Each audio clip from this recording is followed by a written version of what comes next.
Hello friends, welcome back to गायरस education. Gravitation चॅप्टरच्या आज आपण शेवटच्या भागात आलो आहोत. गेल्या काही लेक्चरमध्ये, गेल्या काही व्हिडिओ सेशन्समध्ये आपण ग्रॅव्हिटेशनच्या संदर्भातली जे बेसिक लॉज आहेत, Newton's law of gravitation, Kepler's law, त्यानंतर ग्रॅव्हिटेशनमधली जी काही टर्मिनॉलॉजी आहे, ॲक्सलरेशन ड्यू टू ग्रॅव्हिटी, त्यानंतर ग्रॅव्हिटेशनल फोर्स, याबद्दल आपण अभ्यास केला, याचे फॉर्म्युले स्टडी केले, याचे काही एक्झाम्पल्स आपण सोडले. आता आपण चॅप्टरच्या शेवटच्या भागात 3 महत्त्वाच्या गोष्टी इथे शिकणार आहोत. एक पहिली गोष्ट म्हणजे फ्री फॉल, त्यानंतर ग्रॅव्हिटेशनल पोटेन्शियल एनर्जी आणि एस्केप व्हेलॉसिटी. मित्रांनो, आपल्या पृथ्वीभोवती किंवा पृथ्वीच्या सरफेसवर, अर्थच्या सरफेसवर किंवा अर्थच्या सराउंडिंगमध्ये प्रत्येक वस्तूवर ग्रॅव्हिटेशनल फोर्स ॲक्ट होतं, राईट. आणि त्या ग्रॅव्हिटेशनल फोर्समुळे वर फेकलेली प्रत्येक वस्तू ही परत पृथ्वीवर खाली पडते, राईट. हे आपलं कॉमन ऑब्झर्वेशन आहे. आता आणखी एक आपण ऑब्झर्वेशन केलेलं असेल की जर सपोज एखादी वस्तू आपण अशी आपल्या हाताने वरती धरलेली, लाईक अ स्टोन, आणि तो आपण जर रिलीज केला तर in that case that is going to fall on the surface of earth. मग ज्यावेळेस अशी एखादी वस्तू जी कुठेतरी होल्ड करून ठेवलेली आहे ती आपण रिलीज करतो आणि ती रिलीज केल्यानंतर पृथ्वीच्या सरफेसच्या दिशेने खाली जाते, तर ही जी मोशन असते याला आपण म्हणतो फ्री फॉल. आता याची एक्झॅक्ट डेफिनेशन फार सिंपल आहे. Motion of an object under the action of gravitational force alone is called as free fall. Free फॉलची डेफिनेशन काय आहे? Motion of an object under the action of gravitational force alone is called as free fall. मग ह्या free फॉलमध्ये काय शिकायचं, याची खासियत काय आहे? अल्टिमेटली फिजिक्समध्ये कुठलंही कन्सेप्ट शिकल्यानंतर we should able to solve the problem based on that concept. Like मी तुम्हाला सांगितलं की मी 1 मीटर हाईटहून ही वस्तू सोडली, हा पेन सोडला 1 मीटर हाईटहून, तर तो किती वेळाने जमिनीवर पडेल? तर मग ह्या केसमध्ये मला टाइम फाइंड आउट करायचा आहे, राईट. किंवा मग तो जमिनीवर पडेल त्यावेळेस त्याचा व्हेलॉसिटी किती असेल, किंवा मग ही वस्तू जर मी एका हाईटवरून सोडली आणि ती 5 सेकंदामध्ये पृथ्वीवर खाली पडते, जमिनीवर पडते, तर ती किती हाईटवर होते? तर ह्या सर्व प्रॉब्लेम सोडवण्यासाठी आपल्याला हे कन्सेप्ट कळणं गरजेचं आहे. कन्सेप्ट काय आहे? Free fall of an object. Free fall काय आहे? It is the motion under gravity. Motion under gravity, motion due to gravitational force alone. मग आता याचा पहिला इम्पॉर्टंट पॉईंट लक्षात ठेवा. whenever there is a free falling of an object, the object is released from somewhere. ते object कुठून तरी सोडून दिलेलं असतं, फेकलेलं नसतं. लक्षात घ्या, object is release and when we release something, what happens? Initial velocity becomes 0. Initial velocity काय असते त्या ठिकाणी? 0. फ्रीली फॉलिंग ऑब्जेक्टची इनिशियल व्हेलॉसिटी काय असते? 0. आणि ते object due to gravitational force खाली मूव्ह होत असतं, खालच्या दिशेने मूव्ह होत असतं, त्यामुळे त्याला कंटिन्युअसली ग्रॅव्हिटेशनल ॲक्सलरेशन असतं, which is constant throughout the motion. No doubt free falling motion is a constant acceleration motion. Free falling motion कशी आहे? ही कॉन्स्टंट ॲक्सलरेशन मोशन आहे.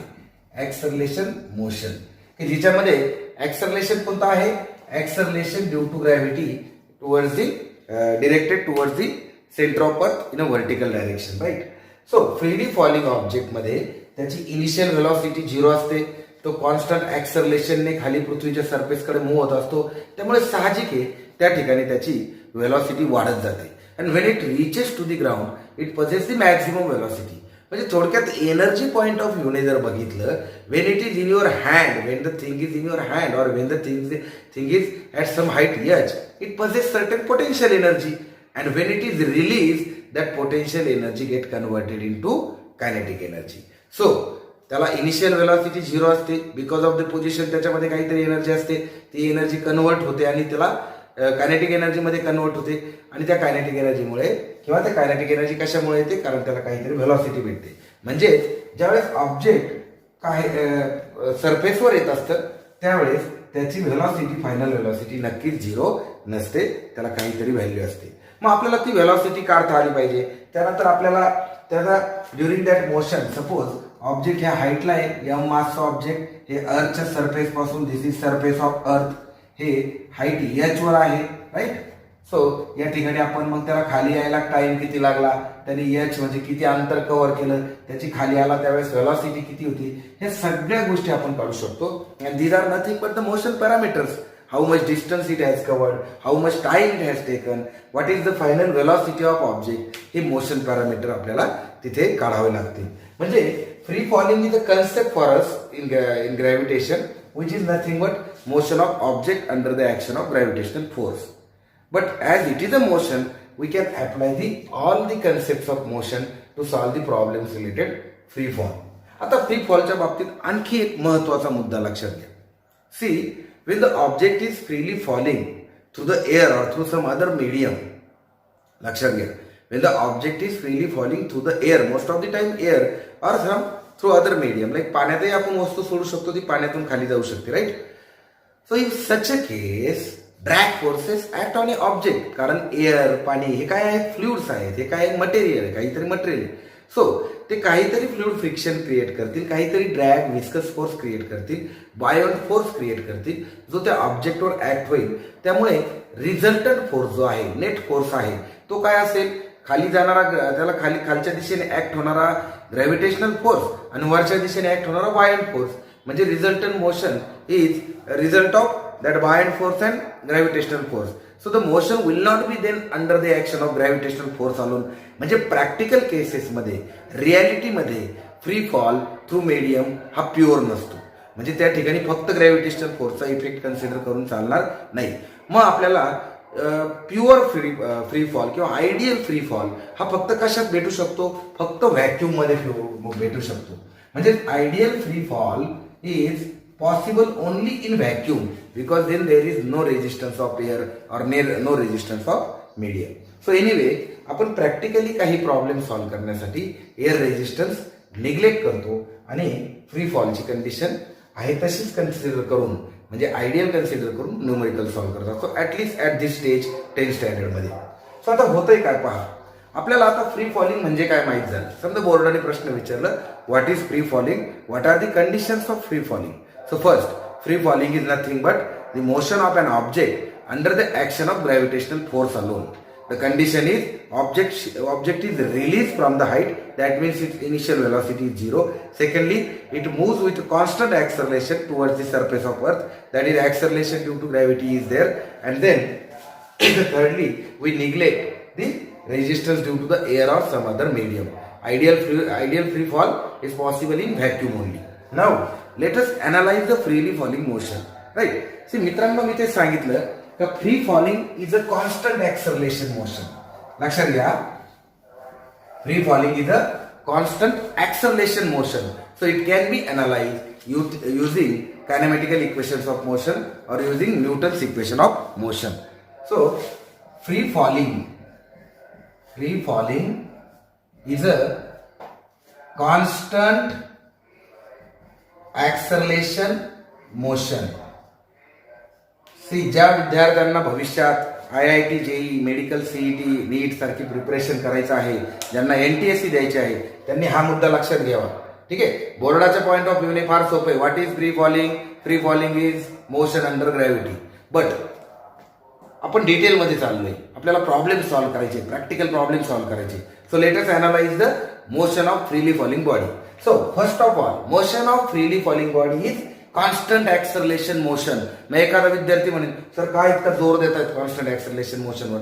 सी मित्रांनो, आपण ज्यावेळेस मोशन स्टडी करतो 9th स्टँडर्डला, 8th स्टँडर्डला, त्यावेळेस आपण मोशनचे टाईप बघतो. Motions are classified on the basis of their motion parameters, like constant velocity motion, then variable velocity motion, that is uniform motion, non uniform motion.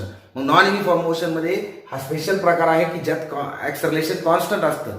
ऍक्सलरेशनचं constant असणं म्हणजे velocity, जी काही व्हेलॉसिटीत बदल होतोय टप्प्याटप्प्यात, तो बदल एकसारखा असतो. लाईक व्हेलॉसिटी जिथनं निघाली तिथून नेक्स्ट पॉइंटला आली, ती समजा V1, दुसऱ्या पॉइंटला आली V2, मग इथे ऍक्सलरेशन झालं V2 - V1 अपॉन T. पुढच्या पॉइंटला गेली, व्हेलॉसिटी आहे V3, परत इथे चेंज झाला V3 - V2 अपॉन T. हा टाइम इंटरव्हल सारखा आहे. मग हे दोघं जर सारखे असतील तर what we can say, the acceleration is constant throughout the motion.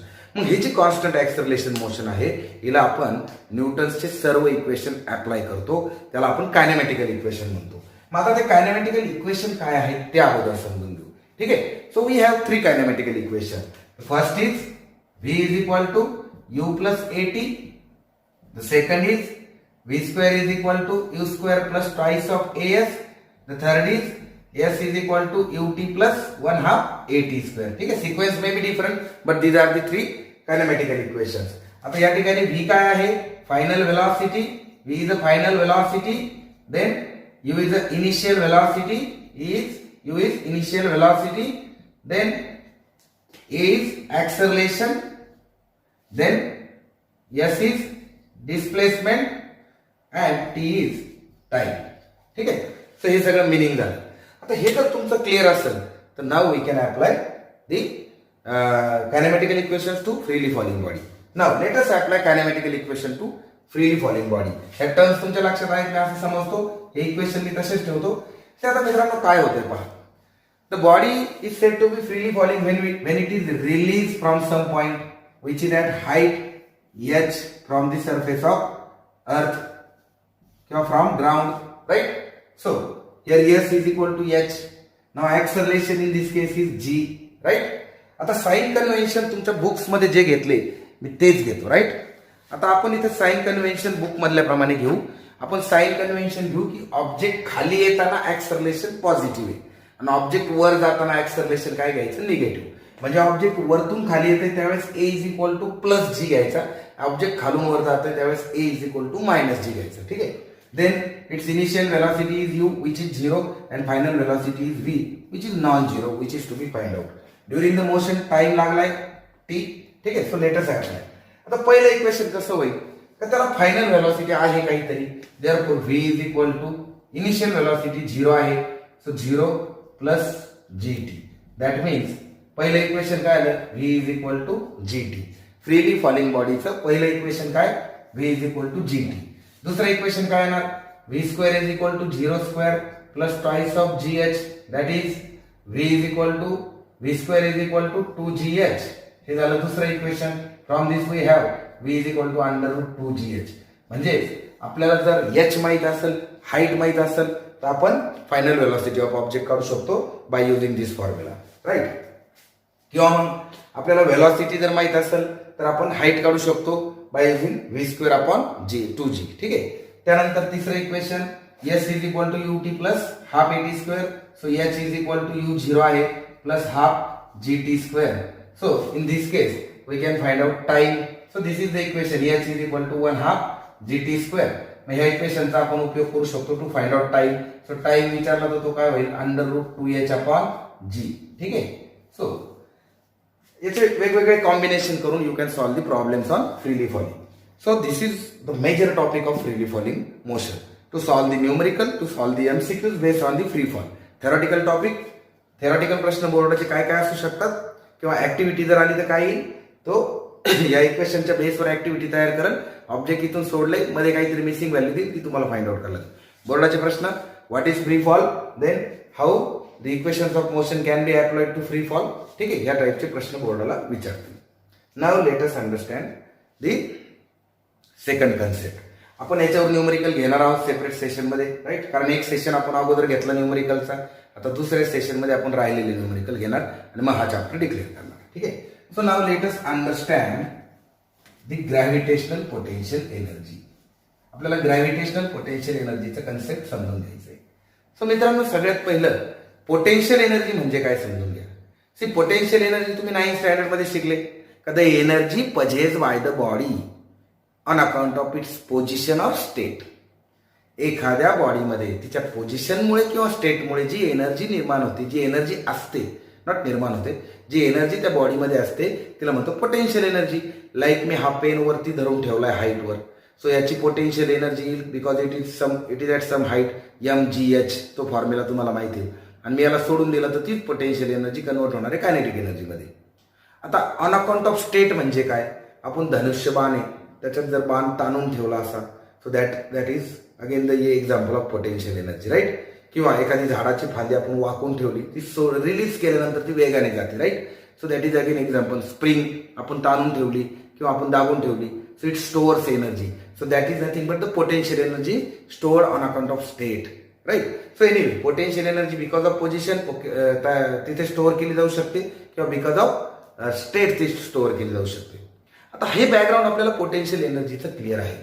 आता पृथ्वीच्या आजूबाजूला पृथ्वीच्या सरफेसच्या जवळ ज्या काही वस्तू आहेत तिच्यामध्ये आपण त्या ठिकाणी आपण पोटेन्शियल एनर्जीचा फॉर्म्युला घेतो P=m×Gh. आता यामध्ये जर बघितलं तर height H is very very less as compared to the radius of earth. पृथ्वीची रेडियसची जर तुलना केली आर विच इज 6400 किलोमीटर, तर या छोट्या मोठ्या हाईट्स आपण निग्लेक्ट करून एखाद्या वस्तूमध्ये पोटेन्शियल एनर्जी एवढी आहे असं आपण कन्सिडर करतो. ठीक आहे. पण जसं जसं आपण पृथ्वीपासून लांब जातो, जसं जसं हाईटवर जातो, तसं तसं हा जो जी आहे तो काय होतो, डिक्रीज होतो. Right. Acceleration due to gravity decreases as we move at height from the surface of earth. That means its value decreases with the height. मग आता एक स्टेज अशी येते आपण पृथ्वीपासून फार लांब गेल्यानंतर, फार वरती गेल्यानंतर जीची किंमत 0 होते. राईट. जीची किंमत काय होते, 0 होते. मग आपण म्हणू शकतो का ॲट इनफायनाईट डिस्टन्स किंवा at infinite height from the surface of earth the potential energy becomes 0. मग याचा दुसरा अर्थ काय होतो का at less height it is less than 0. कमी हाईटला ही 0 पेक्षा कमी असते. म्हणजे नियर दी सरफेस ऑफ अर्थ, नियर दी सरफेस ऑफ अर्थ पोटेन्शियल एनर्जी इज निगेटिव्ह. ती कशी असते, निगेटिव्ह असते. राईट. मग इथे निगेटिव्ह साईनचा दुसरा अर्थ काय होतो की वस्तू अर्थच्या ग्रॅव्हिटेशनल इन्फ्लुएन्समध्ये आहे. वस्तू अर्थने धरून ठेवलेले आहे. That negative sign also indicates that there is a influence of earth gravitational field on that object. मग आता आपण पृथ्वीच्या आजूबाजूला किंवा पृथ्वीपासून पृथ्वीच्या ग्रॅव्हिटेशनल फील्डमध्ये एखाद्या पॉइंटला पोटेन्शियल एनर्जी किती आहे याच्यासाठी आणखी एक फॉर्म्युला पाहू. हा फॉर्म्युला आता आपण यूज करतोच. MGH ठराविक हाईटवर वस्तू जर असेल तर हा फॉर्म्युला चांगल्या प्रकारे वर्कआउट होतो. तुम्ही पुढे 11वीला गेल्यानंतर याच्यातलं बरंचसं मॉडिफिकेशन शिकणार आहात. पण ॲट दिस स्टेज एवढं लक्षात ठेवा की this is one of the formula for potential energy. And for other formula the concept is very simple की अर्थचं जे ग्रॅव्हिटेशनल फील्ड आहे, समजा ही अर्थ आहे आणि हे तिचं ग्रॅव्हिटेशनल फील्ड आहे. So at some point which is at height H from the surface of earth the gravitational potential is -gm/r+h. Right. पृथ्वीच्या सरफेस पासनं एका हाईटला जर आपण एखादा पॉइंट कन्सिडर केला, लेटेस्ट ते पॉइंट P, तर त्या पॉइंट P ला ग्रॅव्हिटेशनल पोटेन्शियल असतो -gm/r+h. मग आपण याला जर त्या ठिकाणी वस्तूच्या मासने मल्टिप्लाय केलं तर आपल्याला त्या ठिकाणची पोटेन्शियल एनर्जी मिळते आणि ती पोटेन्शियल एनर्जी असते -gm × mass of object divided by r+h. So this is another formula for gravitational potential energy. ठीक आहे. सो पृथ्वीपासून ठराविक हाईटवर जर हाईट फारच कमी असेल तर MGH घेऊ शकता किंवा you can use this formula -gm/r+h. Here -gm/r+h is called as gravitational potential. Negative sign indicates that this potential is developed due to the Earth's gravity. Right? आता आपल्याला नेक्स्ट कन्सेप्ट जे बघायचं आहे ते नेक्स्ट कन्सेप्ट आपला आहे escape व्हेलॉसिटीचं, which is very very important concept. आपण पृथ्वीपासून एखादी वस्तू जर वर फेकली तर ती वस्तू काय होती, परत पृथ्वीवर खाली पडते. राईट. आपण पृथ्वीपासून एखादी वस्तू वर फेकली तर ती वस्तू पृथ्वीवर परत खाली पडते. मग आता ही जी वर फेकण्याची प्रक्रिया आहे, ही जी वर फेकण्याची प्रोसेस आहे एखादी वस्तू, हिला आपण कायनेमॅटिकल इक्वेशन वापरू. राईट. सो आपल्याकडे जे अवेलेबल कायनेमॅटिकल इक्वेशन आहे त्यामधलं जर आपण S = ut + 1/2 at² हे इक्वेशन जर वापरलं, so we have different kinematical equations actually. So आपल्याकडं आणखी एक v² = u² + twice of as. So let us use this one to analyze the motion when we throw the object in the upward direction. आपल्याला इथं major आपल्याला काय समजून घ्यायचं का एस्केप व्हेलॉसिटी कन्सेप्ट काय आहे. सो मित्रांनो, वर फेकण्याच्या प्रक्रियेत काय होतं, आपण खाली सोडून दिल्याची प्रक्रिया बघितली, फ्री फॉलिंग. आता वर फेकण्याची प्रक्रिया बघू. ज्यावेळेस एखादी वस्तू वर फेकल्या जाते त्यावेळेस आपल्याला तिला काहीतरी इनिशियल व्हेलॉसिटी द्यावं लागते. लाईक मला हा पेन वर फेकायचा आहे, so I have to give some initial velocity. मी असा धरून ठेवला तो आपोआप वर जाणार आहे काय? नाही जाणार. So I have to give some initial velocity. म्हणजे u is not equal to 0. यूला काहीतरी व्हॅल्यू असते. बरं, सपोज मी तो वर फेकला, तो ह्या हाईट पर्यंत गेला, it has to stop somewhere and it will fall down then. मग final velocity becomes 0 in this process. ज्यावेळेस वस्तू वर फेकली जाते त्यावेळेस इनिशियल व्हेलॉसिटी नॉन झिरो असते, पण after some time when it reaches to certain height its final velocity becomes 0. So v is equal to 0 होतं. आता during this time it covers distance h. So s is equal to h होतं. Height h पर्यंत जातं आणि या ठिकाणी आपण आता acceleration due to gravity negative घेणार because we are moving in the upward direction. मग आपण हे सगळ्या गोष्टी या इक्वेशन मध्ये जर टाकल्या तर इक्वेशन काय होईल? 0 is equal to u square minus 2gh. Right? म्हणजे तिथे u इज इक्वल टू काय? Under root 2gh. ही इनिशियल व्हेलॉसिटी आपल्याला मिळेल. ठीक आहे. सो आता आपण याला आणखी असं लिहू शकतो, h is equal to u square upon 2g. ह्या हाईटसाठी आपण तिथे इक्वेशन करू शकतो. तर मित्रांनो, ह्या इक्वेशनला तुम्ही व्यवस्थित लक्षपूर्वक पाहता का h इज इक्वल टू काय? u square upon 2g. म्हणजे h the distance travelled by the object from the surface of earth. It depends upon two factors. One is initial velocity given to it and another is the acceleration due to gravity. आता आपण जर initial velocity फार जास्त देतोय तर तो जास्तीत जास्त हाईट कव्हर करणार, जास्तीत जास्त उंचीवर तो जाणार. आणि आपण ती फर्दर वाढवत गेलो तर तो कदाचित फार उंच जाईल. आणि त्याच वेळेस सायमल्टेनियसली काय होतंय का आपण पृथ्वीच्या सरफेस पासून जसं जसं वर जातोय जीची किंमत काय होती? कमी होते. जीची व्हॅल्यू कमी होते. मग आता इमॅजिन करा का we have given large velocity to the object so that it will have large distance covered, large height covered from the surface of earth. At the same time g is decreasing. At some stage it can escape from the earth's gravitational field. अशी एखादी stage येईल का ज्या ठिकाणी तुम्ही u ची value u is equal to v escape इतकी दिली, त्याला एस्केप होण्या इतकी दिली, so it will move from the surface of earth. मग आता ज्या वेळेस वस्तू अर्थच्या ग्रॅव्हिटेशनल फील्डच्या बाहेर जात असते, when it is out of the gravitational field at infinite distance, त्यावेळेस तिची पोटेन्शियल एनर्जी 0 असते. तिची कायनेटिक एनर्जी आपण 0 कन्सिडर करतो त्या ठिकाणी, बिकॉज अर्थच्या ग्रॅव्हिटेशनच्या फील्डमध्ये we don't have analysis for that, we don't have equations for that. So gravitational energy, potential energy and kinetic energy become 0. In short its total energy become 0. म्हणजे काय होतंय का because of the energy given to it from the surface of earth it reaches to that infinite distance and then its energy becomes 0. That means आपण जर याला conservation of एनर्जीचं principal टाकलं, so we can have formula for escape velocity. Right? म्हणजे मी इथे तुम्हाला equation base शिकवतोय. एस्केप व्हेलॉसिटी म्हणजे फार सिंपल टर्म आहे. एस्केप व्हेलॉसिटी म्हणजे काय? The velocity given to the object, the velocity given to the object such that it escapes from the earth, then that velocity is called as escape velocity. Right? म्हणजे escape velocity is minimum velocity which is given to the object with which the object goes out of the earth's gravitational field, it escapes from the earth's gravitational field. आता आपल्याला तिचा formula तयार करायचा आहे म्हणून आपण हे अनालिसिस करतोय. आपण इक्वेशन अप्लाय केलं वस्तूला फेकण्याच्या प्रक्रियेला, आपल्याला लक्षात आलं की h is equal to u square upon 2g. u वाढवला तर h जास्तीत जास्त मिळेल कारण g तसाही तो कमी होतोय. मग आता ह्या अनालिसिसचा उपयोग आपण इक्वेशन काढायला करू. ठीक आहे? अल्टिमेटली इथं लक्षात ठेवा की potential energy, kinetic energy out of the field काय होत आहेत? 0 होत आहेत. इनफायनाइट डिस्टन्सला 0 होत आहेत. तर आपण सिच्युएशन अनालाइज करू. ठीक आहे? आता वस्तू ज्यावेळेस अर्थच्या सरफेसवर आहे, वस्तू ज्यावेळेस अर्थच्या सरफेसवर आहे त्यावेळेस आपण तिला फेकण्यासाठी कायनेटिक एनर्जी किती देणार? 1/2 m into v escape square. त्याच्यात पोटेन्शियल एनर्जी किती असते त्या ठिकाणी? -gm upon r, gmm upon r. इथे h इज इक्वल टू 0 घेतला मी, पृथ्वीच्या सरफेसवर घेतली. So total energy on the surface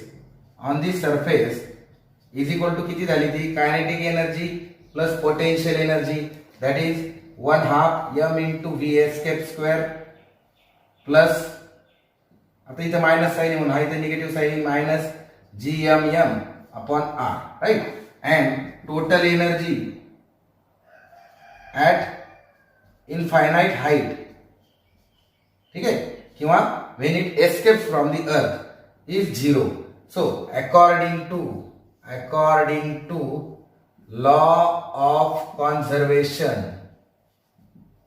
of energy, according to law of conservation of energy, this total energy on surface is equals to total energy at infinite distance, and therefore 1/2 mve square minus GMM upon R is equals to 0.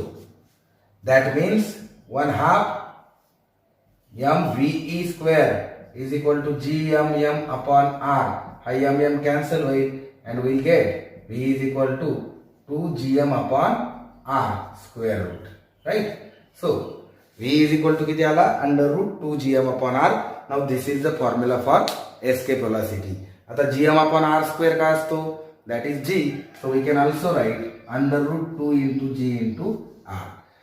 So this is the formula for escape velocity, right? हा formula घेऊन आपल्याला example solve करता येतील. हे analysis मी तुम्हाला का सांगितलं विद्यार्थी मित्रांनो? My intention here to teach 10th standard is very simple, that you should able to understand the importance of 11th science well before in the 10th standard, right. कारण कसं आहे, तुम्ही नंतर ज्यावेळेस जागे होता त्यावेळेस वेळ निघून गेलेली असते. सो तुमचे दिलेले टॉपिक प्रॉपरली वाचा, समजून घ्या, तिथेच सगळा बेस आहे. सो एनिवे, आता हा चॅप्टर इथेच संपलाय. आय डोंट थिंक काही राहिलं याच्यातलं. So we have covered almost all the concept of this chapter. आता न्यूमरिकल राहिलेले आहेत, तो नेक्स्ट सेशनमध्ये मी न्यूमरिकल संपवणार आहे याचे सगळे. सो या सेशनमध्ये आपण काय शिकलो? फ्री फॉल म्हणजे motion under the action of gravitational force alone. The ideal free fall is possible only in vacuum because there is no air resistance and all. Then we have seen gravitational potential energy का वस्तूमध्ये पृथ्वीच्या वातावरणात अर्थच्या ॲटमॉस्फिअरमध्ये अर्थच्या gravitational फील्डमध्ये at any point the gravitational potential is minus GM upon R, and if we multiply that with mass, then we'll get the potential, gravitational potential energy. For smaller height we take it as a mgh. Then escape velocity, the minimum velocity which is given to the object so that it escapes from the earth, and that is under root 2 GM upon R. इथे formula based question तयार होतील. बोर्डाचा प्रश्न येईल, define escape velocity, define free fall, define gravitational potential energy, then obtain expression for escape velocity, obtain formula for escape velocity. So या टाईपचे बोर्डचे question तयार होतील आणि न्यूमरिकलसाठी फॉर्म्युले लक्षात ठेवा. नेक्स्ट सेशनमध्ये we are going to cover the entire remaining things like numerical, MCQs, and we are going to revise the lesson also, right. So keep watching. Thank you.